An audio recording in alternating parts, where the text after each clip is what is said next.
আজকে আমি পমফ্রেট মাছের একটি রেসিপি দেখাচ্ছি। সেটা হচ্ছে কাঁচা পমফ্রেট ধনেপাতা হলুদ সর্ষে সব মাখিয়ে আমি বসাবো। ধনেপাতা দিয়ে দিলাম, বেশ কিছুটা ধনেপাতা, এর মধ্যে কাঁচা লঙ্কাও আছে, আর দিলাম একটু টক দই। এবার দিচ্ছি সর্ষে বাটা, যেটা খুব ভালো করে আমি মাখিয়ে নেব।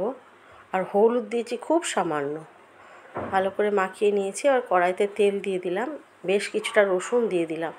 এখানে অনেকটা রসুন আমি দিয়ে দিলাম, কেন এটা পমফ্রেট মাছটা এটা রসুনেই হবে, রসুনের বেশ একটা গন্ধ থাকবে, এদিকে ধনেপাতার গন্ধ। অল্প লঙ্কা গুঁড়ো দিলাম, আর খুব সামান্য আমি হলুদ গুঁড়ো দিয়েছি, আর একটু লাল লঙ্কা গুঁড়ো দিলাম, কাশ্মীরি লঙ্কা কালারের জন্য। এটা খুব ভালো করে আমি কষিয়ে নিচ্ছি। যখন তেল ছেড়ে আসবে আমি তখন মাছটা এতে দিয়ে দেবো। তেল ছেড়ে এসেছে, এবার আমি এর মধ্যে মাছগুলো দিয়ে দেবো। দেখছেন, খুব সামান্য নুন দিলাম, কেন নুন মাখানো ছিল মাছে। এবার আমি মাছটা এতে দিয়ে দিলাম। মশলাটায় আমি সামান্য একটু নুন দিলাম, মাছে নুন মাখানো আছে সেই কারণে। এরপর আমি জল দিয়ে দেবো।